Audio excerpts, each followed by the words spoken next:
కథాభిమానులకి స్వాగతం. ఈరోజు మీరు వినబోయే కథ నీలి. రచయిత పురాణం సుబ్రహ్మణ్య శర్మ గారు. తెలుగు కథకి అంతర్జాతీయ ఖ్యాతి తెచ్చిన కథ నీలి. 1953లో ఆంధ్రపత్రిక ద్వారా న్యూయార్క్ హెరాల్డ్ ట్రిబ్యూన్ పత్రిక నిర్వహించిన ప్రపంచ కథల పోటీకి నీలి కథ ఎంపికైంది. మరి వినండి, పురాణం సుబ్రహ్మణ్య శర్మ గారి కథ నీలి. ఒక మహారణ్యం తగలబడిపోతున్నది. జంతువులు చెల్లాచెదురుగా పరుగులు పెడుతున్నాయి. బండరాళ్లు సైతం పెటేలు పెటేలుమని విచ్చిపోతూ ఎగిరెగిరి పడుతున్నాయి. చిన్న చిన్న చెట్లు, చిట్టి పొదలు నిప్పు చుట్టేసుకోగా గాలికి గిర్రుని తిరుగుతూ ఒక చోటు నుంచి మరొక చోటుకి పరుగులెత్తినట్లుగా అనిపిస్తోంది. పొగ పెద్ద రాక్షసుల్లా లేచింది. తప్పించుకు పారిపోలేని పక్షులన్నీ ఆ పొగలో రెక్కలార్చుకుంటూ ఎగరగలిగినంతగా పైకి పైకి లేచి గిలగిలా కొట్టుకుంటున్నాయి. నేలమీది పుట్టల్లోని కలుగుల్లోని రకరకాల పాములు దొర్లుకుంటూ ఎగురుతూ దూకుతూ మంటల్ని తప్పుకుందుకు పరుగులెడుతున్నాయి. మొదళ్ళు కాలిపోగా పెద్ద పెద్ద వృక్షాలు మండుతూ మండుతూ నేల కొరుగుతున్నాయి. భూమి మంటలతో చిటపటలాడుతున్నది. రామచిలుకలు పిచ్చుకల దగ్గర నుంచి పావురాలు డేగలు రాబందుల వరకు ఎగరలేక రాలి పడిపోతున్నాయి. కట్టలు కట్టలుగా వెలికి వచ్చి పరుగులు పెడుతున్న పాములు తుట్టలు తుట్టలుగా కాలి రాళ్ల క్రిందకు లోయల్లోకి పడిపోతున్నాయి. ఇంతింతలేసి మంటలు, రాక్షసి పొగ. ఈ అందమైన సృష్టి యొక్క వినాశమంతా ఎక్కడో నా హృదయంలో జరుగుతున్నట్లే ఉంది. ఆ పొగలు, మంటలు, రకరకాల ప్రాణుల హాహాకారాల వెనుక మీద నుంచి కాలిపోతూ రాలిపోయే పక్షుల రెక్కల గిజగిజల వెనుక ఒక మానవ కంఠం కొద్దిగా వినవస్తున్నది. ఈ తగులబడిపోయే ప్రకృతి వెనుక ఒక మానవ స్వరాన్ని విన్న నా అవస్థ ఏమని చెప్పుకోను? గులాబీ రంగు లేత పాదాల మీద జీరాడే పాలమీగడ వన్నె కుచ్చెళ్ళు పరిగెత్తుకుంటూ ఆ మంటలలో భగ్గున మండే రాళ్లను ఎక్కి దూకుతున్నప్పుడు గప్పున ఆ చిన్న నడుమును రెండు చేతులా దొరకపుచ్చుకుని ఆమెతో ఆకాశంలోనికి పరిగెత్తగలిగితే వారెవా! రాక్షసి పొగ నన్ను చూసి నవ్వింది. మళ్ళీ ఒక రాబందుల తుట్ట కాల్తూ రాలుతోంది. ఒక మహావృక్షం మంటల్లో ఒరుగుతున్నది. అయ్యో అయ్యో! ఆ లేత గులాబీ వన్నె పాదాలు! చెదరి చెదరి వేస్తున్నది అడుగులు, బెదరి బెదరి చూస్తున్నది మంటలు. తెల్లటి కుచ్చెళ్ల ప్రక్క నుంచి పాములు తుట్టగా దొర్లుకుంటూ పోతున్నాయి. పూల పొట్లాల్లాంటి అరచేతులు రెంటితో తామర మొగ్గల్లా చెమర్చి కందినట్లున్న వక్ష ప్రదేశాల్ని కప్పుకుంటూ ఆ పిల్ల పరుగులెత్తుతున్నది. పాలరాతి శిల్పంలా చేయి వేస్తే జారిపోయేట్లున్న ఆ మెడ నిండా ముత్యాలు ముత్యాలుగా చెమట పొటమరిస్తోంది. తల అటూ ఇటూ త్రిప్పుతున్నది. చెక్కిళ్ళు ఎరుపెక్కాయి. ఆమె కళ్ళకేసి చూశాను. అయ్యో, ఏడుస్తోంది కావలను. ఇంక లాభం లేదు. పాపం పరిగెత్తి పరిగెత్తి అలసినట్లుంది. ఏ రాయో ప్రేలిపోయి మీదపడి తల బ్రద్దలవుతుంది. ఆ పాలమీగడ వన్నె కుచ్చెళ్ళు, ఈ రోజారంగు పిల్ల యొక్క ఆ అందమైన చిన్న నోరు, పట్టు తివాసీల మీద పరిగెత్తవలసిన పాదాలు, ఇంకా వణుకుతున్నట్లున్న ఆ పెదవులు, అంతా ఇందాకటి చెమర్చి కందినట్లున్న తామర మొగ్గల జంట సర్వము నుగ్గు నుగ్గయి బొగ్గు బొగ్గయి కాలిపోవలసిందేనా? నిలువు నిలువునా నేను దహనమైపోతున్నాను. ఆ వణికే పెదాలను పంటితో అణచడానికి యత్నిస్తున్నది నొక్కి. కళ్ళ వెంబడి ఒక్కొక్క చుక్కే రాలి చెంపల మీదుగా పరుగెత్తి టప్పుమని దిగువకు చిందుతున్నది. పరుగెత్తి అకస్మాత్తుగా నిలిచిపోయిన ఆమె కాళ్ళు కంపిస్తున్నాయి. ఆ తెల్లటి పావడ బరువుగా క్రిందకు లాగేస్తున్నది. నేను నెత్తి మొత్తుకుంటున్నాను, జుట్టు పీక్కుంటున్నాను, కళ్ళు పొడుచుకుంటున్నాను. ఆమె రెండు చేతుల్ని ఊపుకుంటూ నిలబడింది. వెనుక తగలబడిపోయే అరణ్యం తరుముకొస్తున్నది. నా మట్టుకు నేను ఆ మనోహరమూర్తిని ఎత్తుకుని పారిపోగలిగితే రక్షించుకోలేనా అని వాపోతున్నాను. ఆ పిల్ల అంత ఎత్తు నుంచి నేను చూస్తుండగా ఉరికింది. ఉరికి నా గుండెల మీద వచ్చి పడింది. నేను నిద్ర నుండి మేల్కొన్నాను. కన్న బీభత్సంతో నా మెదడులోని నరాలన్నీ సడలిచ్చేశాయి. నేను చూసిన సౌందర్యంతో నా హృదయం నిండుగా ఊరింది. రోజావన్న పిల్ల నా కళ్ళల్లో మెసులుతున్నది. గదికి తాళం వేసి క్రిందకు దిగి హోటల్లో బల్ల ముందు వచ్చి కూర్చున్నాను. దీపాలు మసకమసగ్గా వెలుగుతున్నాయి. నేను కూర్చున్న చోటు నుండి చూస్తే కణకణమండే పెద్ద పొయ్యి, దాని ముందుగా ఒక ముసలావిడ అవుపించారు. చుట్టూ గోడలు నల్లనల్లగా మసిబారి ఉన్నాయి. చప్పట్లు, గోలగా నవ్వు వినిపించి భరించలేక తలెత్తి ప్రక్కకు చూశాను. డబ్బుల బల్ల దగ్గర కుర్చీలో మిలమిలా మెరుస్తున్నాయి 2 కళ్ళు. బాగా ఎదిగిన నడుం వంగిపోయింది. పిడతల తల, అతికినట్లున్న ముక్కు, బాకాలాటి నోరు, దొప్ప చెవులు. ఉండి ఉండి లేచి ఒక చేత్తో ముందుకు వంగి సర్వర్ గుడ్డల్ని పీకుతున్నాడు. బొత్తాములు పెట్టని బాగా వదులుగా వేలాడే చొక్కా, ఆలివ్ రంగు నిక్కరు. ఆ నిక్కరు జారిపోయి మోకాళ్ళ మీదకు వచ్చి నిలబడింది.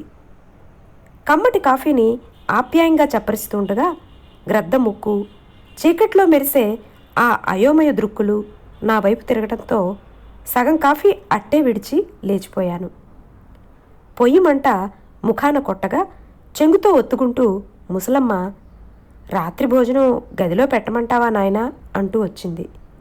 అక్కర్లేదమ్మా, రాత్రి మరికి రాను, నాకు డ్యూటీ అనేసి వెళ్ళిపోతుండగా వెనక నుంచి వచ్చాయి మాటలు.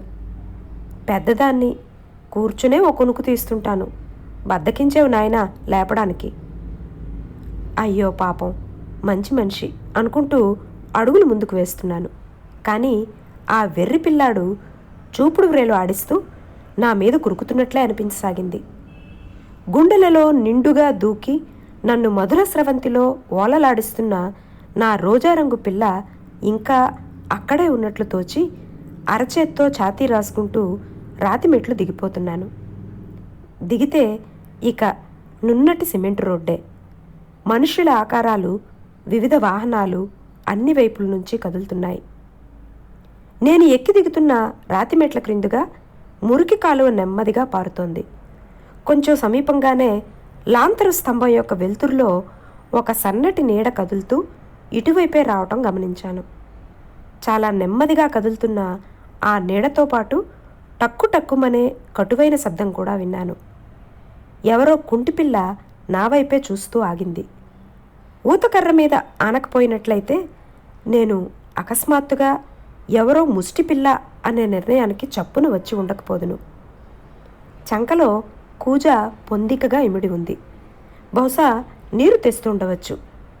నడినెత్తిన కాస్త పల్చగా జుట్టు, కోలముఖం, పాపటి నుంచి కనుబొమ్మల మధ్యకు ఎంత దూరమో సరిగా ఇంచుమించు అంతే దూరాన చిబుకము, లోనికి దిగిపోయిన గుంటకళ్ళు.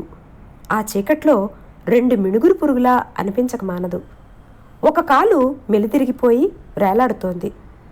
ఇక ముందు ఎప్పుడైనా ఆడదాని పట్ల ఏ విధమైనటువంటి మమకారం కానీ పెట్టుకోదలుచుకున్నట్లయితే ఈ మనిషి ముఖం ఒక్కమారు కూడా మగవాడు చూడకూడదు. అసహ్యంతో నిండిన మనస్సుతో జేబులో నుంచి 2 అణాల కాసును తీసి, ఎందుకట్లా నిలబడి చూస్తావు, పో పో అని ఆ మెలితిరిగిపోయిన పాదాల వద్ద పడేట్లు విసిరేసి గబగబా రోడ్డు మీదకు నడవబోయాను. నా వెనుక పెద్ద చప్పుడైంది. ఆ ఆవిటి పిల్ల మెట్ల దగ్గర కూజాను ఎత్తేసింది. ఆ నీళ్లు, మన్ను అంతా చింది నా బట్టల మీద కూడా వెనక కొంత పడొచ్చు. నేను విసిరేసిన బేడకాసు మాత్రం నేల మీద నీళ్ల మధ్య బురదలో మెరుస్తోంది. అందులోనే ఆ అవిటి పిల్ల చంక నుండి రాలిన ఊతకర్ర కూడా పొరలాడుతోంది. నేనేమి ముష్టిపిల్లను కానండి అన్న గొంతు వినిపించి నన్ను కమిచీతో బాదినట్లు కాగా అదే పనిగా పరిగెత్తినట్లు నడిచాను. వీధి మలుపు తిరిగి మరో లాంతర స్తంభం వరకు వచ్చాక గుండె తడిమి చూసుకున్నాను. రోజారంగు పిల్ల లేదు, స్మృతే మిగిలింది. ఎంత ప్రయత్నించినా మీద మీదకు వస్తూ చూపుడు వ్రేలాడించే వెర్రి పిల్లాడు మెలితిరిగిపోయిన కాలుతో ఊతకర్ర టక్కుటక్కుమనిపిస్తూ నా హృదయంలో నుంచి రోజారంగు పిల్లను తరిమేసిన ఆ కుంటి పిల్ల వీళ్లే మిగిలారు. లేత గులాబీ వన్న పాదాలు, పాలమేగడ రంగు కుచ్చెళ్ళు, వణికే పెదాలు, చిన్న నోరు, పిట్టలాటి నడుము అన్నీ మాయమైనాయి. వీటి స్థానే నడినెత్తి నుంచి పాపట, కోలముఖము, మిణుగురు పురుగుల్లాంటి కళ్ళు పదే పదే జ్ఞాపకానికి రాసాగాయి.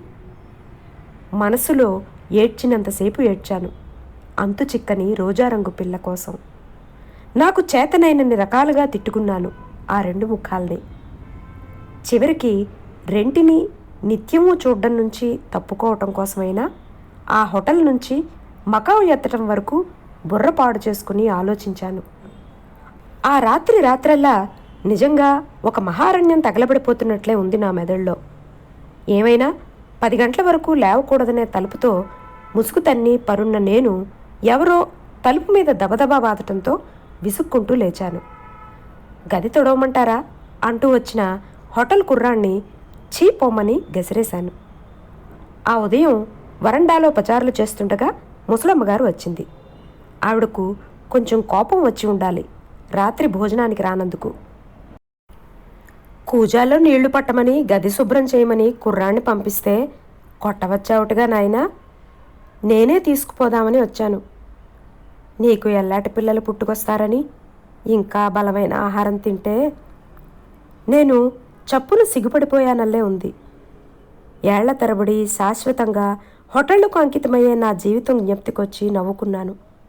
బహుబద్ధకస్తుడిగా జీవించటంలో నాకు నేనే తీరని అన్యాయం చేసుకుంటున్నానేమో అనిపిస్తోంది. ఇక ఈ వయసులో ఏర్పడ్డ అలవాట్లు జీవితం పొడవునా మారవు. ఇల్లు, కాపురం, పెళ్ళాం పేరు చెప్పుకొని ఎప్పుడో తొంగి చూడబోయే ఒక క్రొత్త అమ్మాయి, ఈ ఊహలు ఎంతో దూరాన వర్షించిన మేఘాల్లా పరుగులు పెడుతుంటే నిన్న సాయంత్రం వరకు కనిపించిన రోజారంగు పిల్ల తలుపులు తిరిగి నాలో చింతులు త్రొక్కసాగాయి. వయసులో అమ్మాయిలు చాలామంది బాగుంటారనే అభిప్రాయం నాకుంది. అందుచేత పెట్టిబండ్లలో స్కూళ్లకు పోయే అమ్మాయిలు, సాయంత్రం బీచ్లో వరసాగ్గా కూర్చుని ఇసుకలో కేరింతాలు కొట్టే ఆసుపత్రి నర్సులు, సినిమా హాల్లోని జంటలను విడదీస్తే వచ్చే ఆడముఖాలు, ఇన్ని చూస్తుంటే ఇన్ని సంవత్సరాలుగాను వీట్లలోని ఏ ముఖాన్ని కానీ నాకుగాను కావాలని అనుకోలేదు. కానీ వానలో ఎండలో గొడుగులు పుచ్చుకొని చేతిలో చిన్న సంచి, అరికాళ్లకు తొడిగిన చవకరకం చెప్పులతో స్కూళ్లకు పరిగెత్తే మిస్సమ్మల్ని చూసినప్పుడల్లా జాలిపడేవాణ్ణి. డబ్బు పాడు చేసుకుని జీవితాన్ని లక్ష్యం చేయక బహుబద్ధకస్తుడిగా నేను గడించిన దాంట్లో కల్లా ఈ అనుభవాన్నే పదిలంగా జీవితాంతం వరకు గుర్తుపెట్టుకోవలసి ఉంటుంది. తువ్వాలు భుజాన్నేసుకుని హోటల్ నుయ్యి ప్రక్కకు చేరాను. బాగా పొద్దెక్కడం చేత అప్పుడే చాలామంది అక్కడ పోగయ్యారు. మాట్లాడేవాళ్ళు మాట్లాడుతున్నారు. ఎండ పొడుచుకొస్తోంది. ఒక ప్రక్క నుంచి నీరు తోడుకొని స్నానం చేస్తున్న నాకు నూతికట్టుకు ఆంచిన కుంటివాళ్లు చంకన పెట్టుకునే ఊతకర్ర హఠాత్తుగా అగుపించింది. ఆ ప్రక్కనే ఎర్రటి కెంపు రంగు పరికిణి పువ్వుల ఓణీ పిల్ల కూర్చుని చాలా కూజాలను ముందేసుకుని ఒక్కటొక్కటే శుభ్రం చేస్తున్నది. అట్లా తొలిచిన కూజాల్లోకి ఒక కుర్రాడు నీళ్లు తోడి నింపుతున్నాడు. ఆ ముఖం చూడవలసి వస్తుందేమోనని ఆతృతగా రావటంలో ఒళ్ళు కూడా సరిగా రుద్దుకోలేదు. బహుశా నా కూజా కూడా అందులో ఉండవచ్చు కదా అని తోచింది. గుర్తు కోసం నా కూజా మీద చాకుతో ఎస్ అని చెక్కాను కూడా. మరో గంట గడిచాక కాబోలు వసారాలో టక్కుటక్కుమనే కర్కశమైన ధ్వని వినవచ్చింది. ఆ కుంటిపిల్ల ఈ హోటల్లోనే పనిచేస్తూ ఉండాలి. పొట్ట కోసం కష్టపడ్డానికి మగవారిలా ఆడవాళ్లు పనికిరారనే అభిప్రాయం నాకుంది. కుర్రాడు నా కూజా తెచ్చి కిటికీలో ఉంచుతుండగా ఆ టక్కుమనేదేమిటని అడిగాను. అదా, నీలి బాబు, నీలి. గదులు ఉడుస్తుండాది. ఆహా అని తల ఊచాను. ఓరి ఊసే అక్కర్లేదు బాబు, ఆ అమ్మి గొడవేటో పనేటో అనేసి కొంచెంగాను నవ్వి వెళ్ళిపోయాడు. ఆ కెంపు రంగు పావడ టక్కుటక్కుమనే ఆ కర్రతో నా గదిలోకి రాకుండా ఉంటే చాలు అనుకుని లేచి వెళ్ళి తలుపు గడేసొచ్చాను. గది ఇంకా సర్దలేదు. ఎక్కడ వస్తువులు అక్కడ చెల్లాచెదురుగా పడి ఉన్నాయి. క్యాంపు కాటు మీద పరిచిన హోల్డాల్ బెల్టులు నిన్నటి కలలోని కాలిపోయి దొర్లుకుపోతున్న పాముల్లా వేలాడుతున్నాయి. నా పెట్టె మీద పారేసిన దుస్తుల జతలు, కొంకిన వేలాడుతున్న పంట్లాములు, గ్రద్దలు రాబందుల్లాను, గదిగుమ్మం వద్ద పేర్చిన బూట్స్లు బండరాళ్లలాను కనిపించాయి. తలుపు కాస్త కిర్రుమంది. టక్కు టక్కుమనే చప్పుడు చెవి దగ్గరలోకి వచ్చి ఆగినట్లే ఉంది. దాని వెంబడిని తలుపు రెక్క మీద ఎవరో నీరసంగా చేయి ఆంచినట్లు కూడా వేసింది నాకు అనుమానం. బాబుగారు అన్న పిలుపు. తగులుబడిపోతున్న ఒక మహావృక్షం నెమ్మదిగా నా మీదకు ఒరుగుతున్నట్లే ఫీల్ అయ్యాను. నా గుండెల మీద కురికి నిలిచిన ఆ ఒక్క మధుర స్మృతి కూడా నాకు దక్కదేమోనన్న భయం లోపల విపరీతంగా వేధిస్తోంది. అయిష్టంతోటే బలవంతాన ఎవరో త్రోసినట్లుగా వెళ్ళి తలుపు గెడతీశాను. ఏం చెప్పను, నా గది గడప వద్ద ఎర్రపావడ పూలవోణి నీలి కుప్పలా చతికిలబడి ఉంది. డొక్కలో కాళ్ళు తన్ని పెట్టుకుని తోకను కొరుక్కుంటూ హోటళ్లలో బల్ల క్రింద పడుకునే దిక్కుమాలిన కుక్క జ్ఞాపకం వస్తోంది. నీలి తన మెలితిరిగిన కాలు మడతవేసి ఆ ఊతకర్రను నేల మీద ఒక చేత్తో త్రోసుకుంటూ రెండవ చేత్తో ఊడుస్తున్నది. ఆమె ఆ విధంగా డేకుతున్నప్పుడు తన మోకాళ్లను దాటి పరికిణి వెనక్కు పోకుండా మధ్యను ఆగి కప్పుకుంటున్నది. చూస్తే మనిషిలో ఎముకలు, ఆ బొమికలను కప్పేందుకుగాను చర్మము తప్ప మరే విధమైనటువంటి మృదువైన మెట్టపల్లాలు కనీసం మచ్చుక్కైనా దొరకని ఆమె మానం పట్ల అంత అభిమానం కనపరచటం నిజంగా నాకు ఆశ్చర్యాన్నే కలిగించింది. తలలో ఉన్న ఆ 10 పరకల జుత్తులోనూ ఒక ఎర్రగన్నేరు పువ్వు తురిమింది. ఆ కాలు ఈడ్చుకుంటూ వసారా అంతా తాబేలులా తుడుచుకొస్తున్నది. మెడ మీద నుంచి కారుతున్న చెమటను పమిటి చెరుగుతో ఒత్తుకొని లోతుకు దించుకుని పోయిన కళ్ళతో ముఖం ఎత్తి, గది ఊడుస్తాను బాబు అంది. చాలా లేత ముఖమే, 14-15 ఏళ్లకు మించి ఉండకపోవచ్చు. ఆ అవకరపు మనిషి ముఖం నా మనస్సంతా కలిచివేస్తున్నది. నా ఎదురుగా కుప్పలా చతికిలబడింది. నేను పీలుస్తున్న గాలే తను పీలుస్తున్నది. ఇక నాకు సంబంధించిన ప్రతి వస్తువు ముట్టుకుని నా దైనిక జీవితంలోనికి అనవసరంగా తొంగి తొంగి చూస్తూ నన్ను మానసిక వ్యధపాలు చేసేలాగుంది. నాకు కోపంలా వచ్చి అనేశాను, టట్ వీల్లేదు, ఆ చీపురిలాగి ఇస్తే నేనే తుడుచుకుంటాను రోజు. కసిరినందుకు అభిమానంతో తలకాయ వ్రేలేసుకుని డేక్కుతూ నీలి మెట్ల వైపు కదలటం చూశాను. ఈ రోకలి బండలా ప్రాకే ఎముకల కుప్పను 2 చేతులా ఎత్తి మళ్ళీ ఈ ఛాయలకు రాకుండా విసిరేయగలిగితే? అసహ్యంతో నిండిపోయిన నా మనస్సు ఎంత త్వరలో ఇక్కడి నుంచి బయటపడి మరో హోటల్ చూసుకోగలిగితే అంత మంచిదిలా తోచింది. చెప్పానుగా బహుబద్ధకస్తుండని. అయితే ప్రపంచంలోని వికారమైన మనుష్యులతో జట్టీలు పెట్టుకుందుకు కాదు నేను. అందమైన వాళ్లకే ఈ భూమి మీద జీవించడానికి హక్కు ఉన్నట్లుగా చెప్పాలని నాకు లేదు. కానీ ఒక చిత్రమైన స్థితిలో నన్నేదో మనోవ్యధల్లో ముంచే ఈ ముఖాల నుండి తప్పుకొని బ్రతకాలనే యోచనే బహుశా నా మానుష ప్రవృత్తిని అణగద్రొక్కేస్తూ వచ్చి ఉండవచ్చు.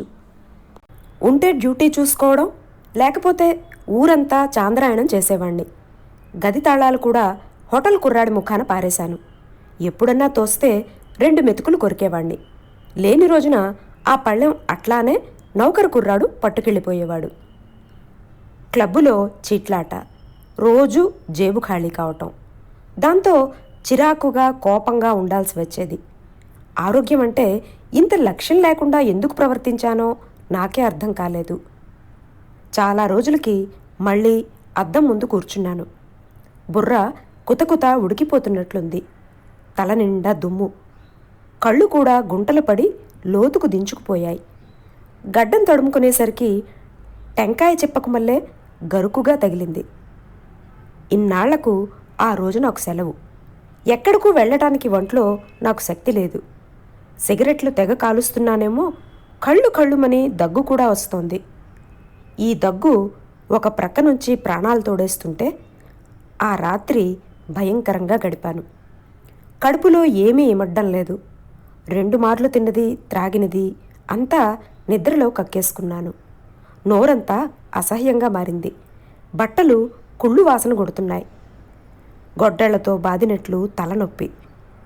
ఓ రాత్రి వేళకు జ్వరం చర్రున త్రాచుపాములా లేచింది. రోగానికి లొంగిపోయి బిగ్గరగా ఏడ్చేశాను. మళ్ళీ నాకు తెలివి వచ్చేసరికి చూస్తే భళ్ళున తెల్లవారింది. నా పక్కను ముసలమ్మగారు కూర్చుంది. భయం లేదు నాయనా. ఆవిడ నా మీద చేత్తో నిమురుతూ ఉంటే నేను 2 చేతులా ముఖం కప్పేసుకున్నాను. మళ్ళీ ఆవిడే అందుకున్నది. చెప్పేవాళ్ళు లేకగాని నీ వంటి పిల్లవాడిని అదుపాజ్ఞంలో పెట్టుకోదు. ఇంత విచ్చలవిడిగా ఇష్టం వచ్చినట్లు ఆరోగ్యం పాడు చేసుకొనిస్తుంది. చేసుకున్న పెళ్ళామే అయితే. వ్రేళ్ల సందుల నుంచి చూస్తున్నాను. నేను కక్కిపోసిన స్థలమంతా బూడిద చల్లి ఓపిగ్గా కడిగి ఎత్తిపోస్తున్న ఎర్రపావడా నీలి ప్రత్యక్షమైంది. వెంటనే తలెత్తి, ఆ చీపురు అక్కడ పారే. నీకు ఎన్నిసార్లని చెప్పాను నా గదిలో కాలు పెట్టవద్దని? పోతావా పోవా ముందు పో. తను నా మాటల్ని విననట్టే తలకాయ వాల్చుకుని నీలి తన పని తాను చేసుకుపోతున్నది. ఛీ, ఆ మొండితనం చూడండి. ముసలమ్మగారు నవ్వి, అదే రాత్రి మెల్లగా కుంటుకుంటూ వచ్చి నన్ను లేపింది. ఆ క్రొత్తగా వచ్చిన బాబుకి ఒంట్లో బాగులేనట్లుంది, వెళ్ళి చూడమ్మా అని. నేను వెలవెలబోతూ అడిగాను, నీలి మీ అమ్మాయా అని. నాకు తల గిర్రును తిరిగినట్లయింది. అవునాయనా, ప్రపంచంలో ఇన్ని రకాల ముఖాల వాళ్ళు ఉన్నారు కదా, మా నీలిని చూస్తే ఎందుకు నాయనా నీకంత కోపం? ఇలా అమాంతం నా మంచం ఎగిరి మరో ముక్కు మొగం తెలియని చోటుకెళ్ళి పడకూడదా అనిపించింది. ఆవిడ అనవసరంగానే అయినా ఒక మారు చెరగుతో కళ్ళు ఒత్తుకుని మరీ చెప్పింది, నా దరిద్రం కాలిపోను. డబ్బు అవుతుందిట కానీ కాలు మాత్రం మళ్ళీ వస్తుంది. కోసి సరిచేస్తామన్నారు డాక్టర్లు. నాకు లోపల ఆ సహాయం మీకు నేను చేయిస్తాను, మీ నీలికి కాలు తెప్పిస్తాను అని అనాలనుంది. కానీ నోరు పెగల్చలేకపోయాను. మళ్ళీ నన్ను నేను తిట్టుకున్నాను. ఏ నిన్నో మొన్నో ఈ హోటల్ నుంచి మకాం ఎత్తేసినా బాగుండిపోయేది. కురూపినై ముఖాన్ని లోకానికి చూపించవచ్చు కానీ కృతజ్ఞుడై చూపడానికి ఇష్టం లేక దుప్పటి తలంటా లాక్కున్నాను. జ్వరం కన్నా అభిమానం ఎక్కువై ఆ రోజల్లా మంచం దిగలేదు. రాత్రి 10 గంటల వేళ ఒక అఘాయిత్యం తలపెట్టాను. అంతవరకు లేని ధైర్యం, చొరవ అప్పుడు నాకెక్కడి నుంచి వచ్చిందో లేచి మెట్లు దిగి బయట వీధిలోకి వచ్చేశాను. 4 రిక్షాలను చెప్పి వాళ్లను వచ్చి హోటల్ బయట నిలబడమన్నాను. తరువాత గొడవ చేయకుండా ఒకరి వెంట ఒకరిని నెమ్మదిగా మెట్లెక్కి మేడ మీదకు రమ్మన్నాను. లోపల నాకు నీరసంగానే ఉంది. గదిలో సామానంతా వాళ్ల చేత సర్దించి చడీ చప్పుడు లేకుండా ఖాళీ చెయ్యాలని, మిగతా లావాదేవీలు బయట నుంచి సర్దొచ్చు అని అనుకున్నాను. ప్లాను అద్భుతంగా మట్టుకు ఉంది. కానీ ఆచరణలో అది కాస్త బట్టబయలై నవ్వులు పాలయ్యాను. అంతవరకు నా గది దగ్గర కాపలాకు మనిషి పడుకున్నారనే నాకు తెలియదు. రిక్షావాళ్ళు పైకి వచ్చారు. గదిలో సామాన్లు సర్దిస్తున్నాను. ఏమిటి చేస్తున్నారు మీరు అంటూ తలుపు త్రోసుకుని కుంటికాలతో ప్రత్యక్షమైంది నీలి. నాకు ఉక్రోషం వచ్చిన మాట నిజమే. పళ్ళు పటపటా పిండుకున్నాను. నన్నిలా అటకాయించే ధైర్యమా ఎట్లా వచ్చింది? నీలి వికారంగా నవ్వుతూ అంది, ఇంతకీ నాకు మెలకు వచ్చింది కనుక సరిపోయింది. ఈయన ఎక్కడికి చేరుద్దామని వచ్చారా మీరు నలుగురు? జబ్బు మనిషిని ముఖం చూస్తే తెలవటంలే. పోండి పోండి. నిన్న రాత్రల్లా ఆయన ఒళ్ళే ఆయనకు తెలీదు. ఆ రిక్షా వాళ్ళు నలుగురు కొరకరా నాకేసి చూశారు. అందులో ఒకడు, ఓరి పిచ్చోడు కావాలను రాయినా, మాకు తెలదు తల్లి. ఈ బాబు మాటలను నమ్మి గాడిలో నాకెళ్ళినంగాం. ప్రొద్దుట్నే పోలీసోరు మక్కలెరగ తినేసేవారు. పదండ్రా, మా గొప్ప బేరమే. తిరిగి వాళ్ళు నాకు చెప్పుకునే అవకాశం కూడా లేకుండా జారుకున్నారు.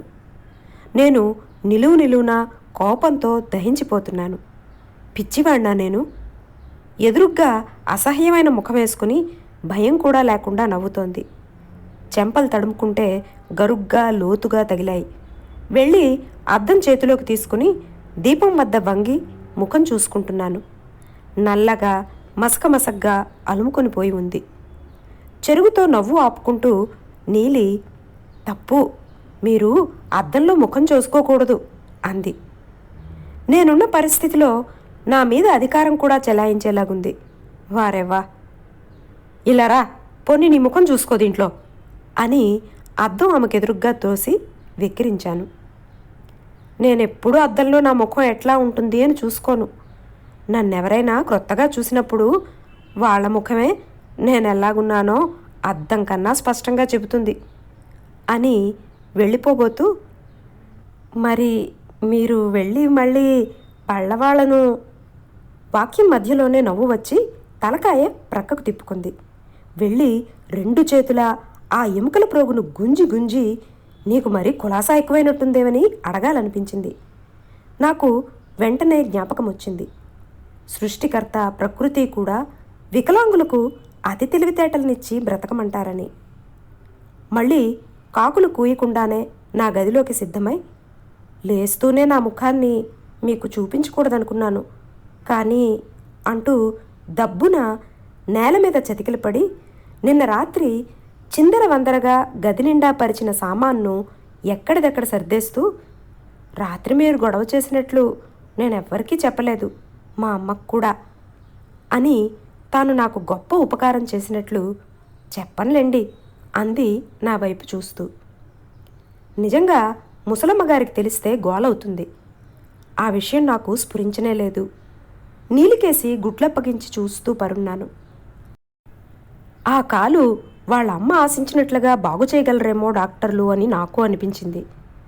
పాపం, నీకు ఆ కెంపు రంగు పరికిణి ఒక్కటేనా అని అడుగుదామనుకున్నాను. మంచి చీరలు కొనిపెడితే ఆ బొమికల ప్రోగును మార్చడం ఎట్లా? ఒక 6 నెలలు పండ్లు పాలు వెన్న పెట్టి పెంచితే అప్పుడు మరీ లావెక్కి ఇంతకన్నా అసహ్యంగా ఉంటుందేమో.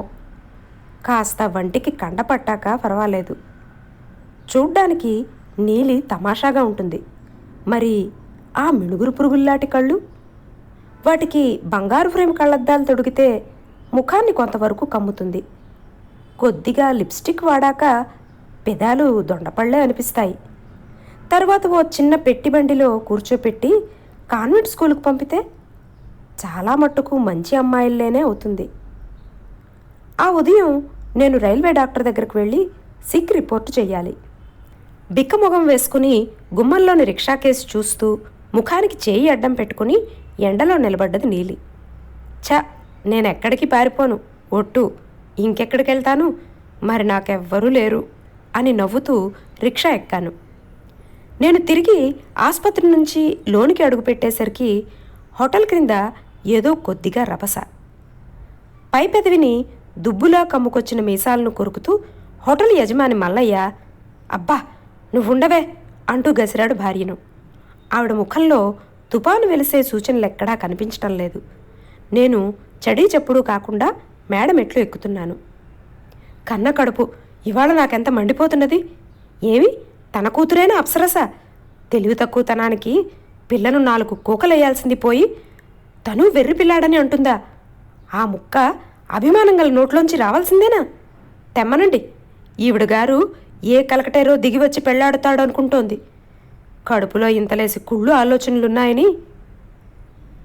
పైన వసారాలో దొప్పల్లాటి చెవులు, గ్రద్ద ముక్కు, బాకాలాటి నోరు, క్రిందకు వేలాడిపోతున్న లాగుతో ప్రత్యక్షమయ్యాడు వెర్రిపిల్లాడు.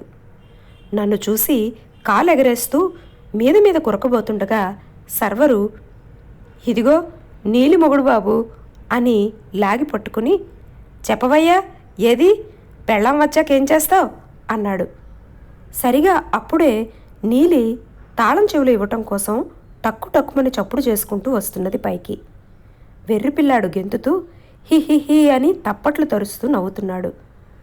సర్వరు, నీలి పేరు చెబితే మురిసిపోతున్నాడు బాబు, ఇక ఎంతో కాలం ఆగేట్టు కూడా లేడు అన్నాక నీలి ముఖంలోకి చూశాను. ఎందుకో సుముఖంగా లేదు. అన్నట్లు ఆ రోజు వెలిసిపోయిన చిన్న చిన్న పువ్వుల చీర కట్టుకొని తాటాకు బొమ్మలా ముస్తాబైంది. తలలో ఎప్పటి ఆ చిన్న ఎర్రగన్నేరు పువ్వే. చచ్చినాడా అంది సర్వర్ను. వాడు ఆ పిల్లాణ్ణి నీలమ్మ మీదకు ఉసిగొల్పి వదిలాడు. వచ్చి వాడు వంగి చేతిని 2 మార్లు అర్ధచంద్రాకారంగా ఊపుతూ నీలి కొంగు దొరకపుచ్చుకొని లాగాడు. సాచిన చేతిని కసుక్కుమని గిల్లటం నేను చూశాను. ఆ సాహసుడు వెంటనే మీదబడి 2 చేతులతో చుట్టివేయాలనుకున్నాడు ఆ అబలను. నీలి ముఖం కంగారుతో నిండిపోయి ఉంది. సర్వరు వికవిక పకాలుమని నవ్వుతున్నాడు.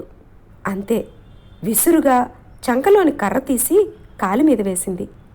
అమ్మో అని ఏడుస్తూ వాడు కాలు చేత్తో బుచ్చుకొని క్రిందకు దిగిపోయాడు.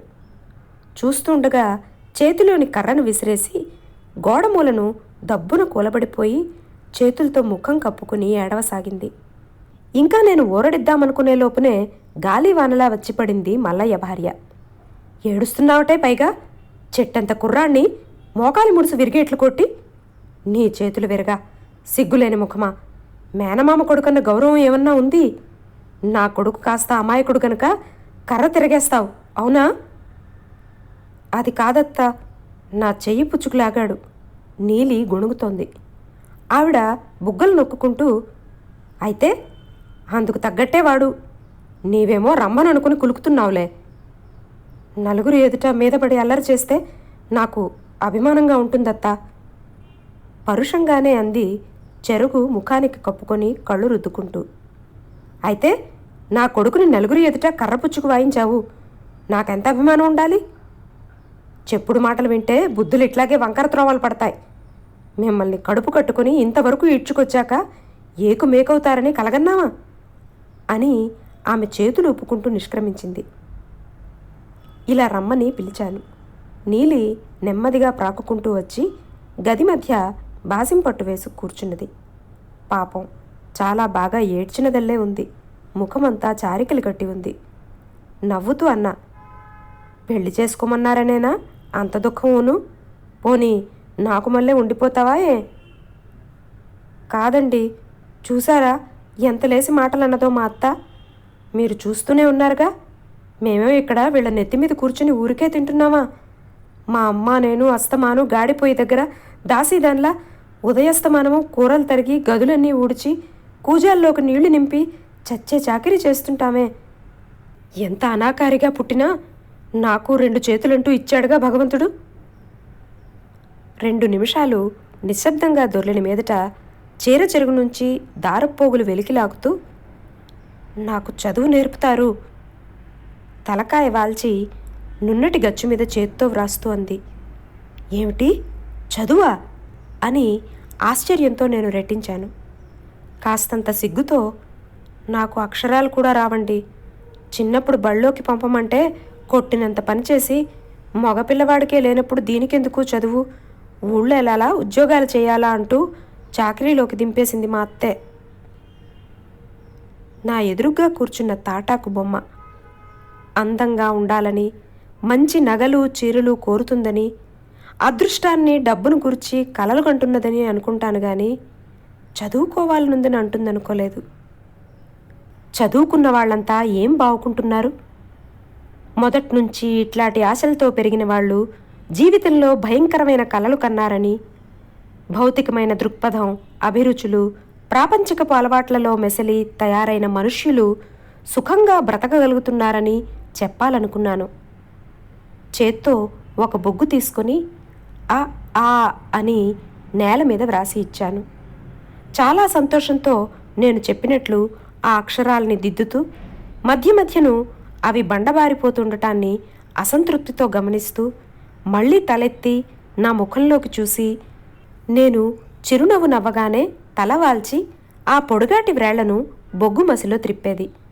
మధ్యలో నా కోసం బార్లీ నీళ్లు పుచ్చుకుని వచ్చిన ముసలమ్మగారు బొగ్గు మసికేసి అర్థం కాని చూపొకటి విసిరి, ఏమిటే చేస్తున్నావు ఇక్కడ అని ముఖం చిట్లించగా, చదువుకుంటోందండి నీలి అన్నాను ముసిముసిగా నవ్వుతూ.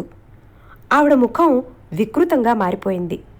నీ అత్త చూస్తే ఇంకేమన్నా ఉందే, తిట్టిపోస్తుంది. నీలికి చాలా పౌరుషం వచ్చినట్లు గమనించాను. శ్రద్ధతో ఆ 2 అక్షరాలను దిద్దటం పూర్తి చేసి, ఇహ వచ్చేసినట్లేనండి అంది తృప్తిగా ఒక్క మాటు వెన్ను విరుచుకుని. చూడకుండా వ్రాయి అనటం తడవు గబగబా చేత్తో మసిబొగ్గును తుడిచేసి ఒక అక్షరం కొంతవరకు వ్రాసి ఆలోచిస్తున్న ముఖం పెట్టింది. నీ మొహం, ఈ పద్ధతిని ఎన్నేళ్లు పడుతుందే నీకు చదువు వచ్చేసరికి? ఆ నేలంతా బొగ్గు మసి చేసేశావు. నీ చదువు పూర్తయ్యేసరికి ఈ గది, గోడలు, ఇల్లు, ఆవరణంతా బొగ్గు గీతలు మసితో కలకల్లాడిపోవలసిందే. నువ్వు ఊరుకోవే అమ్మా అంటూ అరిచింది నీలి కోపంగా. ఈ ముసలివాళ్ళు ప్రతీదీ ఆక్షేపిస్తారు, అన్నింట్లో కలగజేసుకుంటారు, ఏదీ చెయ్యలేరు, కానీ ఒకప్పుడు అన్నీ చేశామంటారు. నీలిని ఊరిస్తూ, రేపు పలకా బలపము తెస్తాను అన్నాను. ఆ పిల్ల ఆ వ్రాయటం పూర్తి చేసి నవ్వుతూ నా ముఖంలోనికి చూసింది. భేష్ అని నేను నవ్వగానే, పలక ఉంటే ఇంకా దబ్బునొచ్చేస్తాయి కదండి. ఆహా అని తల ఊచాను. ముసలావిడ శృతి మించుతున్నట్లు గ్రహించినదే, నీకేమన్నా పిచ్చా అబ్బాయి? లేక వాళ్ళ అత్త వేసే అక్షంతలు నువ్వు కూడా 4 పంచుకుంటావా? చూడండి, మీ నీలిని లేడీని చేసేస్తాను అంటూ వేళాకోళంగా నవ్వాను. ఎంత పిచ్చివాళ్లర్రా మీరు అని గొణుక్కుంటూ మెట్లు దిగి వెళ్ళిపోయింది ఆవిడ. నీలి వెనకాతలే నాలిక పంటితో నొక్కి వెక్కిరించేసింది. ఒకరి ముఖంలోకి ఒకరు చూసుకుని పక్కుమని నవ్వేశాము. తిరిగి నాకు స్వస్థత చిక్కడానికి 10-15 రోజులన్నా తీసుకుని ఉంటుంది. ఉదయపు టెండలో నా గది ముందు వరండాలో 2 మెత్తటి దిండ్లు నానుకొని నేను రాసిచ్చిన అక్షరాలు దిద్దుతూ చెరిపి వ్రాస్తూ నా శిష్యురాలు ఆమెలోని ఆసక్తిని, ఉత్సాహాన్ని చూస్తూ ఎంతగానో మురిసిపోయేవాణ్ణి. ఎంత త్వరగా ఈమెకు అక్షరాలు వస్తాయి, ఎంత త్వరగా చదవటం వస్తుంది, అప్పుడెంత గబగబా ఈమెకు ఈ ప్రపంచము, ఇందులోని వింతలు విశేషాలు బోధపరుస్తాను అనుకుంటూ ఉండేవాణ్ణి. నా శిష్యురాల్ని కాలు బాగు చేయించుకుంటావా అని ఒక మారు అడిగాను. నేను ఇచ్చిన వాచక పుస్తకంలోని బొమ్మలను చూస్తున్న నీలి ఆత్రంగా, నిజంగా నాకు కాలు వస్తుందా అండి అనేసింది. ఓ అని ఆమెకు డాక్టర్లు బుర్రలు విడదీసి అతుకుతారని, కడుపులు కోసి 2 ముక్కలుగా మళ్లీ కుడతారని, ఎముకలు తీసి పారేసి దంతంతో చేసినవి మళ్ళీ చేతులు కాళ్ళు తెప్పిస్తారని, వాళ్ళు తలుచుకుంటే ఏ కీలుకా కీలు ఊడదీసి పెట్టి మళ్ళీ మనిషిని చేసేస్తారని అద్భుతంగా వర్ణించి చెప్పాను. ఆ విధంగా నీలికి కాలు వచ్చే ఆశ, ఆ అమాయకురాలైన ముసలి తల్లికి కూతురి పెళ్లి ఆశ రగిల్చి పుణ్యం కట్టుకున్నాను. నేను మళ్ళీ డ్యూటీలో చేరటంతో ఆమె చదువు వెనకట్టేసింది. ఈ మారు పగలు డ్యూటీ. నా భోజనం స్టేషన్కు హోటల్ కుర్రాడే తెస్తుండేవాడు.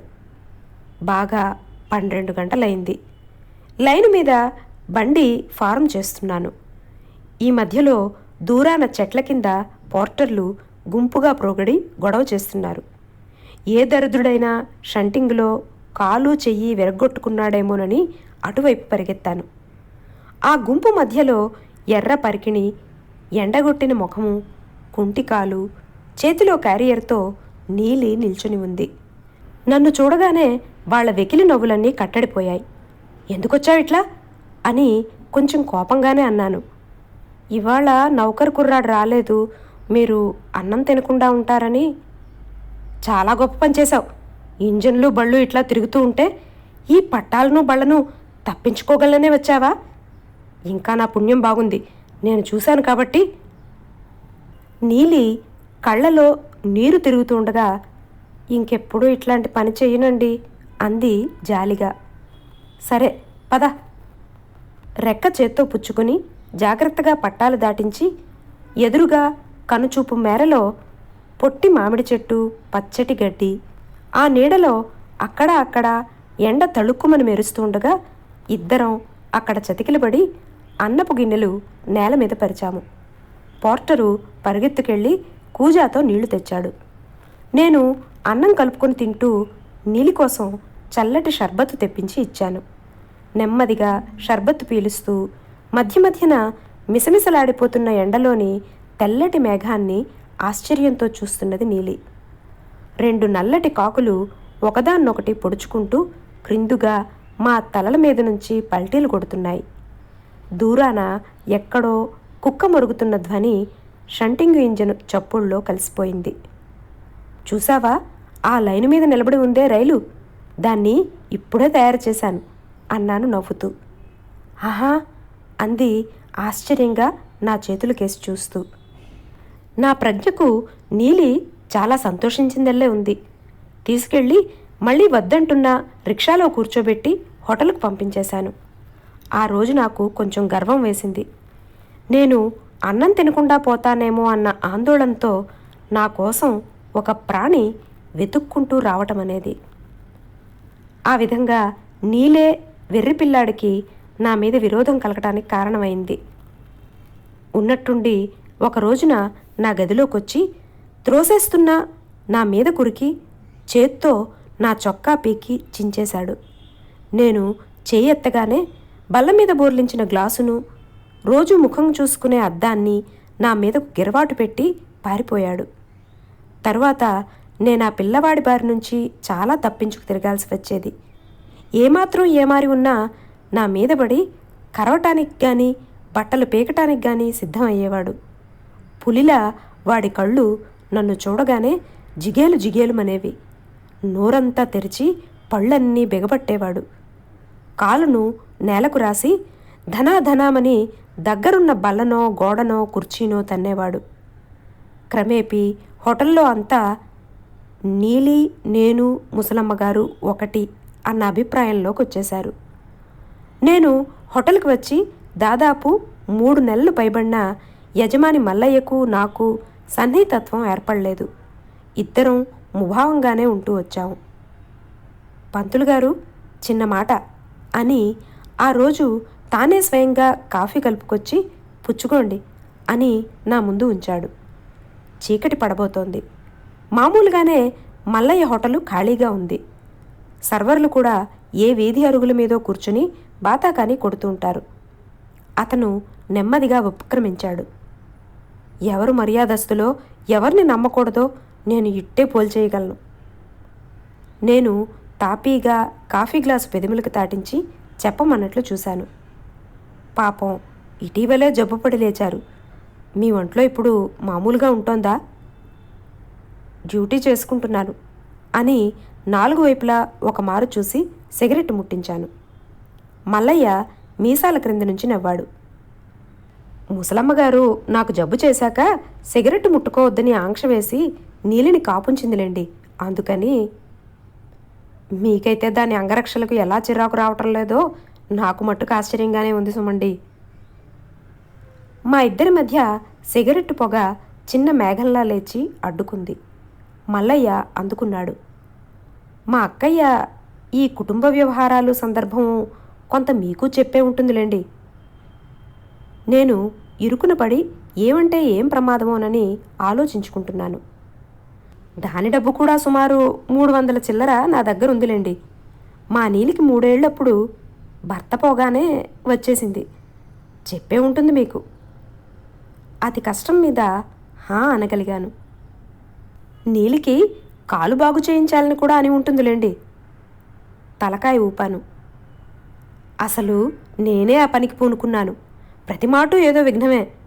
నా భార్య నీలికి కాలు బాగు చేయిస్తే వాళ్ళ అమ్మ మరో సంబంధం చేస్తానంటున్నది అని గొడవ పెడుతోంది. దాని దుగ్ధం ఏమంటే, తెలిసిన మేనత్తే తన అనాకారి పిల్లను ఇవ్వడానికి ఇష్టపడకపోతే ఇక ఎవరిస్తారు గనక ఆలోచించమంటుంది. పులిలా గుడ్లు పెట్టుకుని అద్దాలు గాజు గ్లాసులు మీదకు విసిరే ఆ వెర్రి పిల్లాడి పెళ్లి వ్యవహారం నా మెడకు చుట్టుకోబోతున్నది. ప్రపంచంలో 2 రూపవంతులైన వారికి వివాహం కావటము అతి కష్టం మీదనే జరుగుతోంది. 2 అనాకారులు రూపహీనులైన వాళ్లకు వివాహం కావటము కష్టతరంగానే పరిణమిస్తోంది. ఏం చిత్రం! మీరు చెప్పి చూడండి. ప్రస్తుతం నా భార్య దగ్గర కొంత పైకం ఉంది. నీలికి వైద్యం ఆరంభించవచ్చు. ఆడవాళ్ల నోరు నొక్కిపట్టి అణిచి మనం ఏం సాధించగలం చెప్పండి? నా భార్య మట్టుకు సవగు లేకుండా అడగటం లేదు. అభిప్రాయాలు మనకైతే 1,00,000 ఉండొచ్చు. చూడండి, ఇతరుల ఉద్దేశాలని కూడా మన్నించాల్సి ఉంటుంది. అవునులేండి, నేను కూడా తప్పకుండా చెప్పి చూస్తాను అని లేచి నెమ్మదిగా మేడ మీదకు జారుకున్నాను. అయ్యో, వాళ్ళ బ్రతుకులు అట్లా గడపనెయ్యకూడదా? ఈ కలపాలనే తాపత్రయం ఎందుకు? నా మట్టుకు ఎంత ఆలోచించినా నీలిని కుంటిపిల్ల గదా అని వెర్రిపిల్లాడికిమ్మనడంలో సబబేమీ కనిపించలేదు. మర్నాటి ఉదయం మెట్ల దగ్గర నవ్వుతూ పలకరించింది ఎల్లప్పుడూ దుమదుమలాడుతున్నట్లుండే ముఖం గల మల్లయ్య భార్య కూడా. ఏవో ఆశలను చిలకరించుకొని నవ్వే ముఖాల మాటను ఆలోచనల కారుమేఘాల గుబురులో చిక్కడి నేనొక్కడ్నే ఆలోచించుకోసాగాను. ఈ మనుష్యులు ఏమేమో అనుకుంటారు, ఏవేవో ఆశలను పెంచుకుంటారు. కానీ వాట్ల సాధనలో ఇరుకును పడి నలిగిపోయే చిన్న చిన్న హృదయాలను గుర్తించి కనికరించటం అనేది ఎప్పటికీ అలవరుచుకుంటారు? 2 పచ్చ కాగితాలను చేత్తో పుచ్చుకొని వచ్చి, నాయనా, మీరు ఉపకారం చెయ్యాలి. ఆడకూతుర్ని నోరు తెరిచి అడుగుతున్నాను. మా నీలికి కాలు బాగయ్యే సదుపాయం మీ చేత్తో కానిచ్చినట్లయినా ఎంతన్నా సంతోషిస్తాను అంది మల్లయ్య భార్య. తరువాత నేను డాక్టర్ను కలుస్తానని మాట ఇచ్చి నాకు తెలియకుండానే మధ్యవర్తిత్వం నెత్తిన వేసుకుని ఆ మర్నాడు ఆసుపత్రిలో నీలిని చూపించాలని నిశ్చయించేశాను. ఆ రోజు రాత్రి బాగా ప్రొద్దుపోయాక గదికి చేరుకుని పడుకునే యత్నంలో ఉండగా కామోసు నీలి తలుపు త్రోసుకుని వచ్చి మోగదేవతలా తలకాయ ఉంచుకొని నిలబడిపోయింది. తలెత్తి చూశాను. టప్పు టప్పుమని కన్నీరు చింది నేల మీద పడుతోంది. లాంతరు ఒత్తి పెద్దది చేసి చేత్తో పుచ్చుకొని లేచాను. దగ్గరసా వెళ్ళి, ఏం కావాలి చెప్పావు అని ఆమె చేయి పుచ్చుకుని మృదువుగా అడిగాను. మళ్ళీ ఎర్ర పావడా కట్టుకుంది. తల్లో చిన్న గన్నేరు పువ్వు. గాజులు కదులుతూ సన్నగా ధ్వనిస్తుండగా, మేమిక్కడి నుంచి వెళ్ళిపోతామండి. ఏ? ఉలిక్కిపడి అన్నా. మా ఊరు పోతే అమ్మ నేను ఎక్కడైనా పని చేసుకున్నా బతకగలమండి. ఓ, అవశ్యం వెళ్ళొచ్చు. అలా తిన్నగా వెళ్ళిపోక మళ్ళీ ఇక్కడికి ఎందుకు వచ్చావు? నేను నవ్వేశాను. నీలి చెక్కిళ్ళు కాస్త సిగ్గుతో ఎరుపెక్కాయి. అయితే నేను రేపు డాక్టర్ గారిని కలవనక్కర్లేదు. ఇంకా ఆసుపత్రికి ఎందుకు వెళ్ళటం? వద్దండి, అంత డబ్బు మాకు ఎక్కడి నుంచి వస్తుంది గనక. పోనీ నా డబ్బు నాకు ఇచ్చేస్తావా? నేను పెట్టుబడి పెడతాను నీ కాలికి. వద్దండి, మమ్మల్ని వెళ్ళిపోనివ్వండి. నాకు భగవంతుడే చాలా అన్యాయం చేశాడు. మిగిలినది ఆ పిల్లాడి చేత పసుపు కొమ్ము ముడేయించి మా అత్త పూర్తి చెయ్యాలని చూస్తోంది. అయితే మరి నాలాగే పెళ్లి చేసుకోకుండా ఉంటావా ఎప్పుడు? కాలు వస్తే మట్టుకు నేనెందుకు పనికి వస్తానండి? పోనీలే, నువ్విట్లారా. నీలి దగ్గరసా వచ్చి నిలబడింది. ఆ వేళ గది ఖాళీ చేస్తానన్న రోజున రాత్రికి రాత్రి నలుగురిలో చెట్టంత మనిషిని పిచ్చివాడి క్రింద చలామణి చేసి ఇప్పుడు నాతో నిమిత్తం లేకుండా ఎక్కడికి పారిపోదామని చూస్తున్నావు అని చేతులు 2 పుచ్చుకున్నాను. విదిల్చుకుంటూ, మీకు కోపం వచ్చిందల్లే ఉందే అంది. ఆహా, రాదా మరి అని నేను లోనికి వచ్చి ప్రక్క మీద ఒత్తిగిల్లాను. కిటికీ తలుపులు బార్లా తెరిచి ఉన్నాయి. దూరాన నక్షత్రాలు స్పష్టాస్పష్టంగా మెరుస్తున్నాయి. హృదయం తేలిగ్గా ఉంది. ఒక అల్పజీవికి బ్రతుకు మీద బ్రహ్మాండమైన ఆశను రగులు కొల్పాను. పైకనలేకపోతున్నది గాని అందరాడపిల్లలకు మళ్ళీ మనస్సులో మంచి మొగుణ్ణి దాచుకుని ఆ మిడుగురు పురుగుల్లాంటి కళ్ళతో తనివి తీరా చూస్తూ పొడకల్లాటి చేతులతో చుట్టేసుకుని ఈ నలిగిపోయిన హృదయాన్ని నైవేద్యం చేద్దామని నీలి కూడా ఆశిస్తుండవచ్చు. వెర్రిపిల్లాడి అయోమయ దృక్కులు ఆ బాలిక హృదయ కవాటాలను ఫిరంగి గుండ్లతో పేల్చినట్లు కాక పాపం ఆ బాధ నుంచి ఎట్లా తప్పుకోగలదు? అయ్యో, అర్భకురాలు, నిస్సహాయ జీవి. నేను నా రోజారంగు పిల్ల ఏమైంది?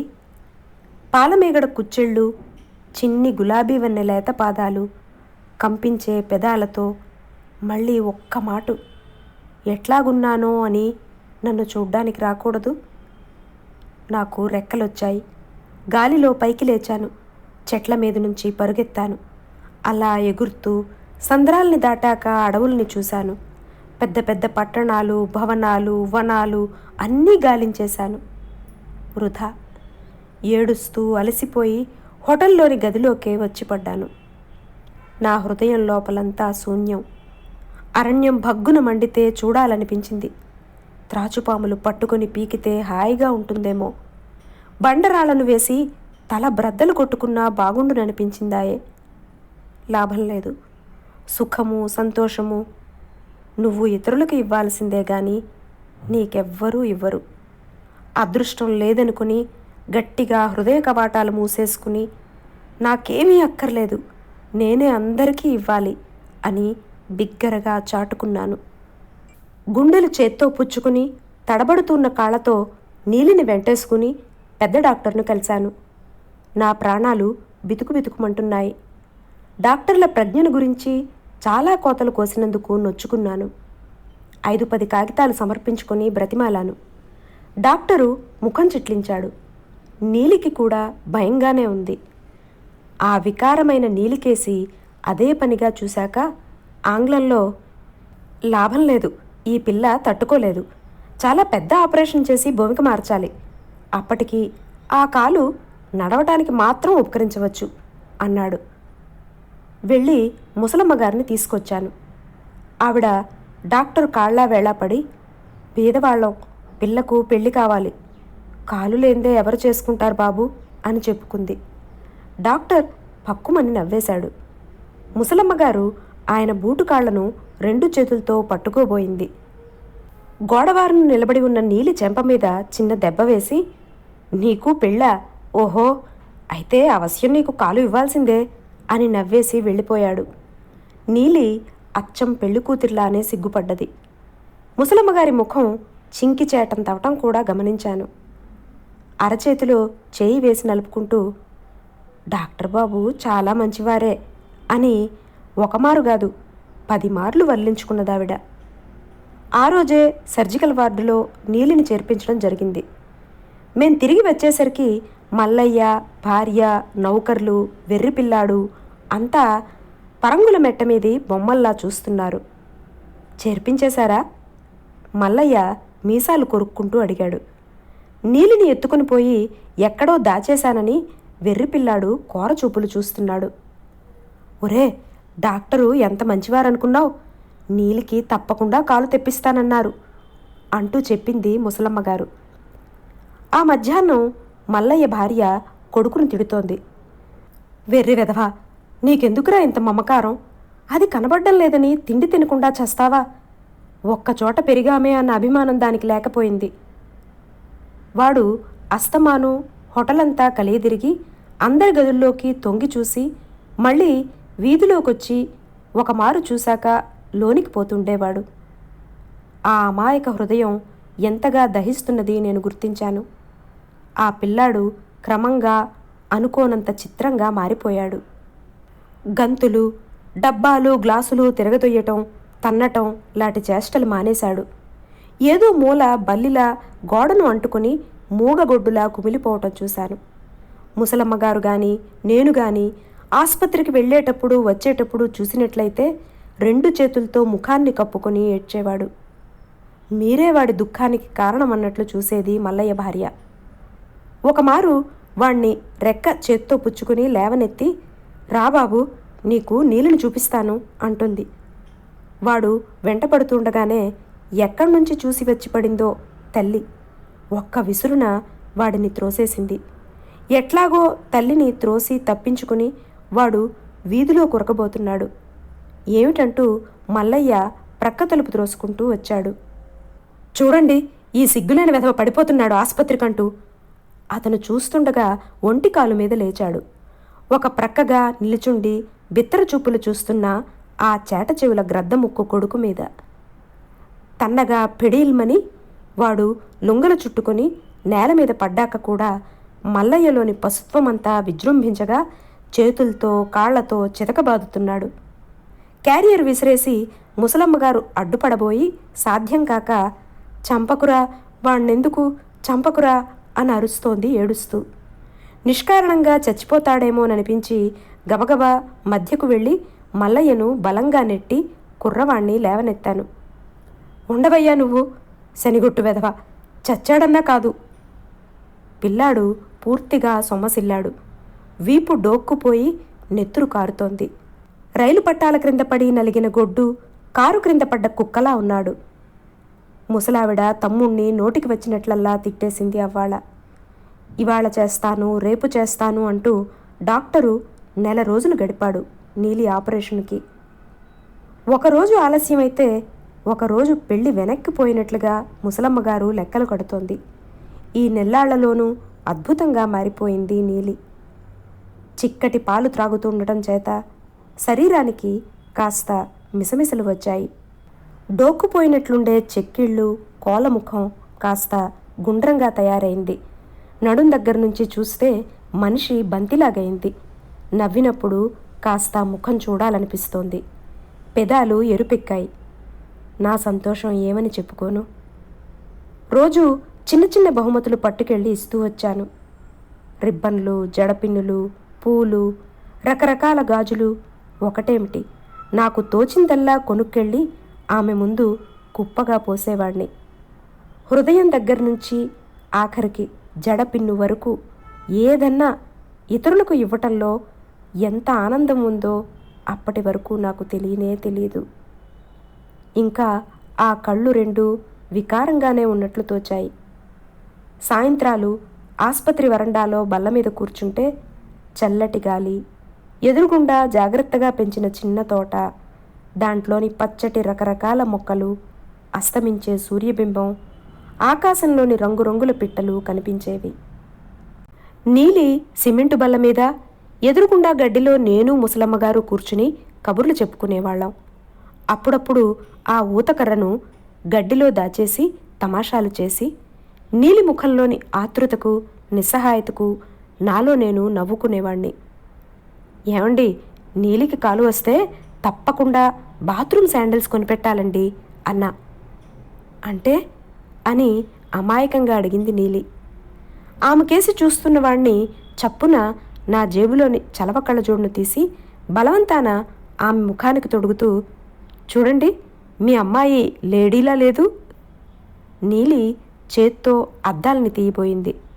చెప్తున్నా, తీసావా మళ్ళీ నీకు నాకు పేచి వస్తుంది అని కసిరాను.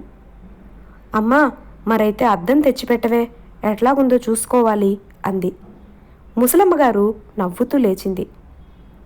నా ముఖం ఎట్లా ఉందో ఎదురుగుండా ఉన్నవాళ్ల ముఖమే అద్దం కన్నా స్పష్టంగా చెప్తుందన్నావు కదా, మళ్ళీ అద్దం ఎందుకు అంటూ ఎత్తి పొడిచాను.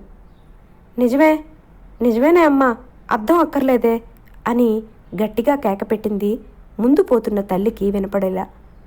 అంతలో హఠాత్తుగా మలుపు తిరిగి వస్తున్న డాక్టరు చలవ అద్దాలు పెట్టుకున్న నీలిని ఆశ్చర్యంతో చూసి ఆగి, ఏమమ్మాయి, చాలా కులాసాగా ఉన్నావే అని నవ్వాడు. నేను నమస్కరించాను. కంగారుగా కళ్ళ అద్దాలు ఊడదీయబోయింది. కానీ ఒక ప్రక్క జుట్టులో చిక్కడ్డం చేత నేనే ఆమెకు సాయం చేయవలసి వచ్చింది. మీరిద్దరూ ఏమవుతారు అని డాక్టర్ నీలిని అడగగానే నేను తెల్లబోయాను. నా కేసు చూసి నీలి తలవాల్చేసింది. అద్దం పుచ్చుకుని వస్తున్న ముసలమ్మగారు, డాక్టర్ బాబు దండం అంటూ చేతుల్ని జోడించింది. ఆయన ముందుకు అడుగులు వేస్తూ, పెళ్ళికొడుకు దొరికాడా అని ప్రశ్నించాడు నవ్వుతూ. ఏది బాబు, తమరు కాలు ఇచ్చాక కదా దాని అదృష్టాలు బయటపడేది అని ముసలమ్మగారు చెప్పింది. ఆమె కేసు చూసినంతసేపు ప్రశ్నించుకున్నాను, ఈమె నాకేం కావాలని. నీలి, నాకేమీ కాదు. ఈ మిసమిసలాడే పిల్ల, వెనుకటి ఆ వికారమైన రూపు, రోజారంగు పిల్ల ఏదీ సత్యం కాదు. ఇహ నుంచి ఏం చేసినా నిష్కామకర్మగానే చేయాలనే తీవ్ర నిర్ణయానికి వచ్చేశాను. మునుపు చిన్నపిల్లతో ఆటలాడినట్లుగా, కేరింతాలు కొట్టినట్లుగా ఉండటం మానేశాను. దూరం నుంచే మంచి చెడ్డలు, యోగక్షేమాలు కనుక్కొని వెళ్ళిపోతుండేవాణ్ణి. తగినంత అవసరం వస్తే గాని చనువుగా నీలి మీద చెయ్యి వేయనని తీర్మానించుకున్నాను కూడా. ఈ మార్పు నాలో పసిగట్టాక నీలికి నా ఎడల భయభక్తులు మరీ హెచ్చాయి. చూడగానే చేతులు జోడించి దండం పెట్టడం ప్రారంభించింది. చనువైన స్నేహితుడిగా మెసిలిన నేను క్రమంగా గౌరవప్రదమైన స్థానాన్ని ఆమెలో సంపాదించుకోవటంతో మా మధ్య కొంత అంతరం ఏర్పడింది. దాంతో మనిషి కూడా దిగాలు పడ్డట్లు కనిపించేది. ఆపరేషన్ చేసే రోజు దగ్గరకు వచ్చింది. ఆ రోజు నా గంభీర ముద్ర యావత్తూ పటాపంచలు కావాల్సిందే. కానీ అదృష్టవశాత్తు మల్లయ్య భార్య కూడా వచ్చారు. ఆపరేషన్ రూంలోకి తీసుకుని పోయే ముందు నీలి కళ్ళనీళ్లు పెట్టుకుని అంతసేపు నా ముఖంలోకే చూస్తోంది. ఏమో చెప్పాలనుంది, కానీ ధైర్యం చాలటం లేదు.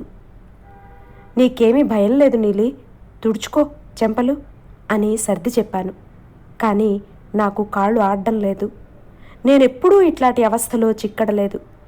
మల్లయ్య భార్య కూడా దగ్గరకు వచ్చి చేత్తో తట్టి, భయం లేదే, డాక్టర్ బాబు చాలా మంచివారు అని ధైర్యం చెప్పారు. ముసలమ్మగారు గుండెను రాయి చేసుకుని బల్ల మీద కూర్చున్నది. నీలి ఇంకా అసంతృప్తిగా చూస్తుండడం చేత నేను స్ట్రెచ్చర్తో విధిగా కూడా ఆపరేషన్ థియేటర్ వరకు వెళ్ళాను. డాక్టరు, ఏడవకమ్మా, నేనేం చేస్తానో నీకు చీమ కుట్టినట్లుగా కూడా తెలీదు అని నవ్వాడు. అటెండరు నన్ను సన్నటి దారిలా ఉన్న చోట చిన్న బల్ల మీద కూర్చోమని నీలిని లోపలికి తీసుకెళ్ళిపోయాడు. ఈ నరకంలోనికి త్రోయటానికే ఈ పిల్లకు కాలు వస్తుందనే ఆశ కల్పించానా అని బాధపడ్డాను. అరగంట పోయాక బేసనుతో నెత్తురు నీళ్లు తుక్కు పుచ్చుకుని ఒక నౌకరు ఈవలకు రావటం చూశాను. నా కళ్ళు చెదిరాయి. నేనేం చేశాను? ఒక అమాయకురాలికి భవిష్యత్తుపై ఆశ కల్పించి ఈ కత్తికోతలు పడమని త్రోశాను. 3 గంటలు 2 డాక్టర్లు ఇంకా హౌస్ సర్జను నర్సులు పరుగులెత్తుతున్నారు. పనిముట్లు స్టవ్లో మరగబెడుతున్నారు. తర్వాత డాక్టర్లు నెత్తురు మరకలతో నిండిన రబ్బరు గౌనుతో ఏవలకు వచ్చి నా కేసు చూసి పూర్తయింది అని గంభీరంగా అన్నాడు. అయ్యో, ఆ నెత్తురంతా నీలిదేనా? మరో 10 నిమిషాల్లో స్ట్రెచ్చర్ మీద మనిషిని పడేసి ఇంకా పచ్చిగా కారుతున్న నెత్తురు ముద్దను స్పెషల్ వార్డులోకి తీసుకెళ్తూ ఉండగా చూసి కెవ్వుమని కేక పెట్టలేక చేరుమాలతో నోరు నొక్కుకున్నాను. అంతకన్నా శవం నయం. నా ఆంతర్యంలోని తుఫాను ఏమని చెప్పుకోను? ఎవరన్నా చూస్తారన్న అభిమానమన్నా లేకుండా గోడవారను చేరగిలబడి ఏడ్చేశాను. కళ్ళు నులుముకుంటూ ఉండగా మల్లయ్య భార్య ముసలావిడ ఏది ఏది అంటూ నా వైపు వస్తున్నారు. మీ అందరికీ తలో అబద్ధము చెప్పి నమ్మించాను. మీ నీలిని ఈ ఆసుపత్రిలోని కత్తులన్నీ ముక్కలు ముక్కలుగా కోస్తుంటే మొద్దుల బల్ల మీద కూర్చుని కళ్ళప్పగించాను. మీ అమ్మాయి నెత్తురు చిందిన డాక్టర్ గారి కోటును కూడా చూశాను. ఇంకా నేనేదో ఆజన్మాంతము మరపురాని ఉపకారం మీకు చేసినట్లుగా నన్నే వెంబడిస్తున్నారే అనిపించింది. అంతా కలిసి స్పెషల్ వార్డు దగ్గరికి వెళ్ళాము. కానీ నేను ఈ అబద్ధపు ముఖం వేసుకుని ధైర్యంగా ఆ పిల్ల ముఖాన్ని ఎట్లా చూడగలను? బయటే నిలబడ్డాను. మల్లయ్య అతడి భార్య తన నెత్తురు ముద్దను చూసి లబోదిబోమంటున్న ముసలమ్మ గారిని నెమ్మదిగా ఈవలకు తీసుకొచ్చి ఊరడిస్తున్నారు. ఉదయం 10-11 గంటలకు పూర్తయిన ఆపరేషను మనిషికి తెలివి వచ్చేసరికి 4:30 అయింది. చూడ్డానికి వెళ్ళి తలాటి దిక్కున నిలబడ్డాను. తల్లి అంటూ ముసలమ్మగారు దీనంగా నిలబడ్డ మల్లయ్య భార్య ముఖాలను కళ్ళు విప్పి చూసింది. చెంపల నుంచి నీరు వెచ్చగా స్రవిస్తున్నది. నేను చేత్తో తొడవబోయాను. సర్జను ముట్టుకోనివ్వలేదు. చేయి వెనక్కి లాక్కుంటున్నాను. తల త్రిప్పబోయి నీలి గట్టిగా మూలిగి మళ్ళీ మత్తులోకి జారుకున్నది. డాక్టరు ఒక ఇంజెక్షన్ ఇచ్చాడు. బ్యాండేజీని పచ్చి నెత్తురు ఎండిపోతూ ఉంది. డాక్టర్ మటుకు చాలా గంభీరంగానే ఉన్నాడు.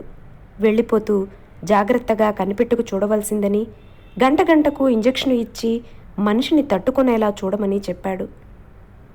నిశ్శబ్ద సంపుటాల్లాగా అంతా వరండాలో బెంచీల మీద కూర్చున్నారు. ప్రక్క దగ్గర చిన్న స్టూలు మీద కూర్చుని నేను ఆమె కేసే చూస్తున్నాను. సన్నగా ఊపిరి పీలుస్తూ వదులుతున్నది. మెడదాకా తెల్లటి దుప్పటి ఉన్నది. ఆ తల్లో ఇంకా నేను కొనిచ్చిన పిన్నులు జుత్తును చెదరనివ్వకుండా అదిమి ఉంచాయి. ముఖం బాధాదష్టమై అగపడుతోంది. గంట గంటకు ఇంజెక్షను. బాగా రాత్రి 9 కూడా కొట్టాక నీలి కళ్ళు విప్పి చూసింది. దగ్గర సావంగాను. కళ్ళు నీటిని నింపుకుంటున్నాయి. నేను వణికే గొంతుకుతో, ఎట్లా ఉంది నీలి అన్నాను. ఏం చెప్పను అని మాత్రం అనగలిగింది. అమ్మను వాళ్ళను పిలిచేదా? జాలిగా చూస్తోంది ఊ అని. మళ్ళీ అంతా చుట్టూ నిలబడ్డాము. ఏం కావాలి తల్లి అంది ముసలమ్మగారు. నాకేం కావాలమ్మా అంది ఏడుస్తూ. ఏడవకమ్మా అంటున్నాడు మల్లయ్య. మళ్ళీ తెలివిపోయింది. ఈ మారు ఆఖరి రౌండ్కు డాక్టరే వచ్చి చూసి బ్యాండేజీ అది పరీక్ష చేసి మరో ఇంజెక్షన్ ఇమ్మని చెప్పి వెళ్ళిపోయాడు. అంతా వరండాలో బెంచీల మీద పడి నిద్రపోయారు. నాకు నిద్ర ఎట్లా పడుతుంది? సిగరెట్లు కాలుస్తూ వరండాలో పచారులు చేస్తున్నాను. సన్నగా మూలిగినట్లు అనుమానం వేసింది. వెళ్ళి ప్రక్క దగ్గర నిలబడ్డాను. గొణుక్కుంటోంది. చెవి దగ్గర సాపెట్టి విందామనుకున్నాను. ఏడుపులో ఆ మాటలు తెలియలేదు. తర్వాత మళ్ళీ అనుకుంటోంది, నాకు కాలు వస్తుందా అని. అక్కడి నుంచి లేచాను. తెలివి తెరలకు మళ్ళీ వచ్చి తప్పుకుంటోంది. ఇంక మళ్ళీ నిద్రపోవటం కూడా కష్టమే. దగ్గరసా వెళ్ళి చేత్తో భుజం మీద తట్టాను. కళ్ళు విప్పకుండానే దుప్పటి అడుగు నుంచి నాకు చేతులు అందివ్వబోయింది. నెమ్మదిగా ఆ చేతులను అందుకుని తలకాయ వంచి వాటిలో నా ముఖం ఉంచాను. నన్ను గుర్తుపట్టిందో లేదో, పలవరిస్తున్నదో కానీ నెమ్మదిగా అంటున్నది, నాకు పెళ్ళవుతుందా? నన్నెవరు చేసుకుంటారు అని.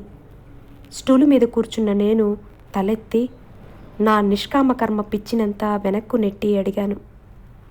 అడుగు నీలి, నీకేం కావాలన్నా అడుగు. చెప్పు, ఏం కావాలి? నాకు కాలు వస్తుందా అండి?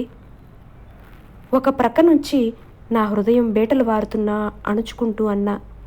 తప్పకుండా వస్తుంది. నాకే తెలియదు భగవంతుడు ఏం చేయనున్నాడో. నా చేతులు తన చేతుల్లోకి తీసుకుని గుండెల వరకు నీరసంగా లాక్కుంటూ, నాకు పెళ్ళవుతుందా అండి అంది. ఆహా, తప్పకుండా. ఒక ప్రక్క దిండు మీద విసిరేసినట్లున్న తలను చేత్తో నిమురుతూ ఆప్యాయంగా అన్నాను. కళ్ళు తెరిచి నా ముఖంలోనికి చూస్తూ అంది, నన్నెవరు చేసుకుంటారు చెప్పండి అని.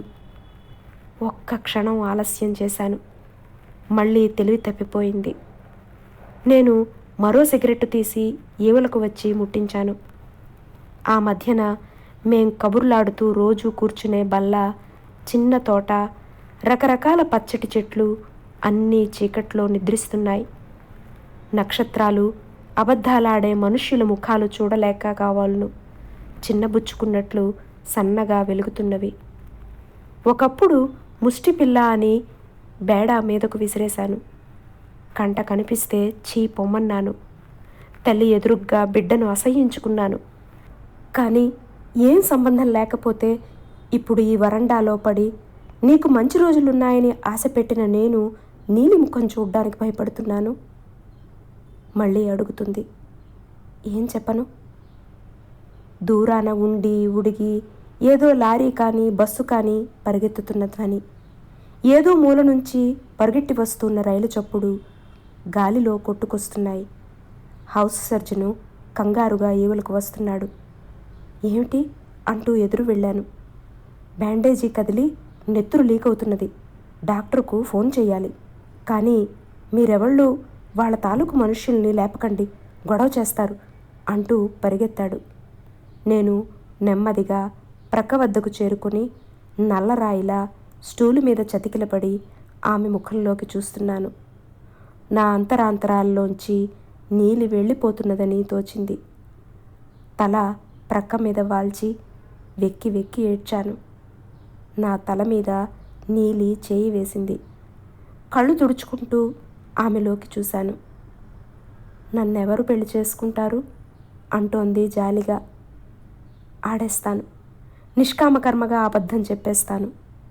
కొన్ని గంటల నిమిషాల్లో వెళ్ళిపోయే ప్రాణికి బ్రహ్మాండమైన తృప్తి కలిగిస్తుందంటే ఒక చిన్న అసత్యం ఆడడానికి నేనెందుకు జంకాలి?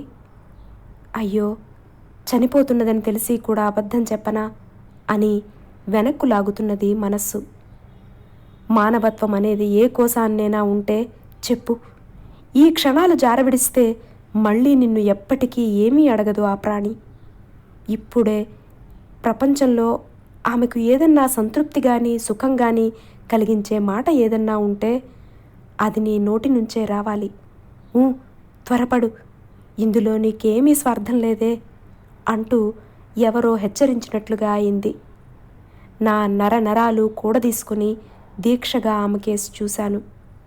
నేనున్న పరిస్థితిలో ఎవ్వరూ ఎప్పుడూ ఉండి ఉండరు. ఒకప్పుడు మనసా యావగించుకున్న మనిషి కోసం ఇప్పుడు అబద్ధం చెప్పి సంతృప్తితో నిండిన ఆ ప్రాణి హృదయాంతరాల్లోని ఏకైక పీఠాన్ని అధిష్ఠించబోతున్నాను. డాక్టరు గబగబా వచ్చాడు. నేను బయటకు నడిచాను. కానీ నా మీద అనేక వేల 100 వెయిట్ల బరువు ఉన్నట్టు తోచింది. నిద్రలేక నా ముఖం నానా అసహ్యంగానూ ఉండొచ్చు. పంపు దగ్గరకు వెళ్ళి శుభ్రంగా ముఖం తోముకొచ్చాను. ముసలమ్మగారు మల్లయ్య లేచి కూర్చుని నా వంక చూశారు. డాక్టరు హౌస్ సర్జన్కు వాతం కమ్మకుండా చూడాలి అంటున్నాడు. నేనేం చెప్పగలను? అయ్యో, నీలి బ్రతికే ఆశ లేదని తెలిసి ఆమె ప్రశ్నకు జవాబు చెప్పకుండా ఆలస్యం చేశాను. ఈ మారు నా సర్వశక్తులను కేంద్రీకరించుకోవటానికి ప్రయత్నం చేశాను. ముగ్గురం వెళ్ళి నీలి ప్రక్క నిలబడ్డాము. హౌస్ సర్జను పల్సు వ్రాసుకుంటున్నాడు. టెంపరేచర్ నోట్ చేసుకుంటున్నాడు. కత్తి కోతలకు పోగా మిగిలిన దేహాన్ని సూదులతో తూట్లు పోగొడుతున్నాడు. నీలికి తెలివి వస్తున్నది. కానీ మాట రావటం చాలా కష్టంగా ఉంది. కళ్ళు తెరిచే ఓపిక కూడా ఉన్నట్లు లేదు.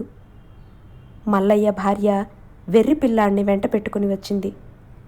నాకు మాత్రం వాడి ముఖాన్ని నీలికి చూపించటం ఎంత మాత్రం ఇష్టం లేదు. కానీ అప్పుడు నేనేమన్నా బాగుండదు. ఊరుకున్నాను. వాడు మంచం దగ్గరసా వెళ్ళి మీదకు వ్రాలుతున్నాడు. చేత్తో కదుపుతాడేమో, ఎక్కడ బాధపడుతుందోనని నేను వాణ్ణి కొంచెం వెనక్కు లాగాను.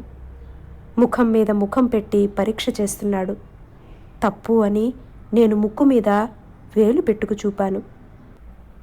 ఆలస్యంగా ఆహారానికి బయలుదేరిన పిట్టలు మాత్రం బహుబద్ధకంగా ఆకాశంలో రెక్కలు కొట్టుకుంటూ ముందుకు పోతున్నాయి. ఉదయం 8 గంటలప్పుడు కాబోలు. నెమ్మదిగా ఏడుస్తున్నది. ముఖం మరీ పల్చగా ఉంది. చెవులకు ఎర్రటి రాళ్ళు బాగా మెరుస్తున్నాయి. చిన్న ఎర్రగన్నేరు పువ్వు ఎక్కడన్నా దొరికితే బాగుండును. రాత్రి కొంతసేపు నిద్రపట్టి ఉండాలి. లేకపోతే రాత్రల్లా ఏడవనిది ఇప్పుడే లేచి గోల పెడుతున్నదే. నిద్రపోయావా అన్నా. మత్తులో ఉన్నట్లు కళ్ళు విప్పి, పోతాను, నిద్రపోవాలని ఉంది అంది. వెర్రిపిల్లాడు చొరుచుకొచ్చి వంగి వంగి పరీక్షగా చూస్తున్నాడు. నీలి చేతిని నెమ్మదిగా ఊయించింది. వాడు దగ్గరగా వచ్చి వంగున్నాడు. ఆ గ్రద్ద ముక్కును చేత్తో పుచ్చుకొని లాగింది. నేను నవ్వాను. నా వైపు కొరకరా చూస్తూ చెంగుమని దూకేశాడు అక్కడి నుంచి. నీలి అంటోంది జాలిగా, నేను బ్రతుకుతానా అని. అయ్యో, నువ్వు బ్రతకపోతే ఎట్లా? నా కోసమన్నా బ్రతుకుతావు. అంటే నేనే నిన్ను పెళ్లాడదామనుకుంటున్నాను. మీరా? ఆశ్చర్యంతో నీలి నా ముఖంలోకి చూసింది. నేను నవ్వాను. చేత్తో ఆమె చేతిని తీసుకుని, నేనే పెళ్ళాడతాను నీలి నిన్ను, లేకపోతే ఇంత శ్రమ ఎందుకు తీసుకుంటానని. మరి ఇప్పుడు చెప్పు, నా కోసమన్నా బ్రతుకుతావు గదు? నీలి హృదయపూర్వకంగా నవ్వింది. ఆ శరీరంలో అక్కడ ప్రాణిని నిలబెట్టడానికి ఇంకా మిగిలి ఉన్న రక్తము ఆమె చెంపల్లోకి చేరుకుంటోంది. నేను ప్రేమతో నా 2 చేతుల్ని ఆమె చెంపలకు రాస్తూ, రాత్రల్లా నన్నెవరు పెళ్ళాడతారు అంటూ పలవరించావు తెలుసునా? అలాగా, నాకేదీ సరిగ్గా జ్ఞాపకం ఉండడం లేదు. అప్పుడు చెబితే ఆ సంతోషానికి తట్టుకోలేవేమోనని. చాలు, ఆమె ముఖం నిండుగా ఒక్కమారు వెలిగింది.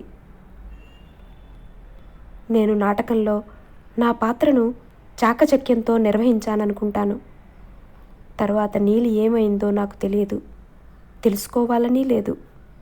ఆ రోజు మాత్రం ఆదరాబాదరాలో ఆసుపత్రి నుంచి ఎవ్వరూ చూడకుండా పారిపోబోతుంటే గేటు దగ్గర పెద్ద గ్రుడ్లు చేసుకుని నిలబడ్డ వెర్రిపిల్లాడు నన్ను పసిగట్టి వెంబడిస్తాడన్న భయంతో మరో మార్గం గుండా వీధిలోకొచ్చి పడ్డాను. ఉదయం ఒకవైపు నుంచి జోరుగా ఎండ కాస్తుంటే వెనక నుంచి నల్లటి మేఘం సూర్యరశ్మిని తరుముకొస్తోంది. తడబడుతున్న కాళ్లతో నేను నడుస్తుంటే, బాబా కుంటివాణ్ణండయ్యా, గుడ్డివాణ్ణండయ్యా, కలిమిగల మహారాజులు, ఒక్క కాని ధర్మం చెయ్యండి బాబు అన్న కేకలు నా కర్ణపుటాల్ని ఛేదించుకుని నన్ను వెనక నుంచి మరీ మరీ ముందుకు తరిమాయి. ఇది నీలి కథ. ఎంత గొప్ప కథ కదా నిజంగా. ఈ కథలో ప్రతి పాత్ర దేనికదే. గొప్ప ఆత్మాభిమానం గల నీలి, నిష్కామకర్మ అనే భావంతో నీలికి బతుకు మీద ఆశ కల్పించిన నేను, చిన్నప్పటి నుండి నీలితో కలిసి పెరిగిన ఆ వెర్రిపిల్లాడు, కూతురు అవిటిదైనంత మాత్రాన వెర్రిపిల్లాడికిచ్చి పెళ్లి ఎలా చేస్తానన్న ముసలామె, నీలిని ఎంత బాధించినా ఆమె ప్రాణం నిలబడాలని కోరుకునే మేనమామ అత్తలు, ప్రతి మనిషిలోని మానసిక సంఘర్షణని, వారి స్వభావాలని అద్భుతంగా చూపించారు పురాణం సుబ్రహ్మణ్య శర్మ గారు. ఇది ఈసారికి.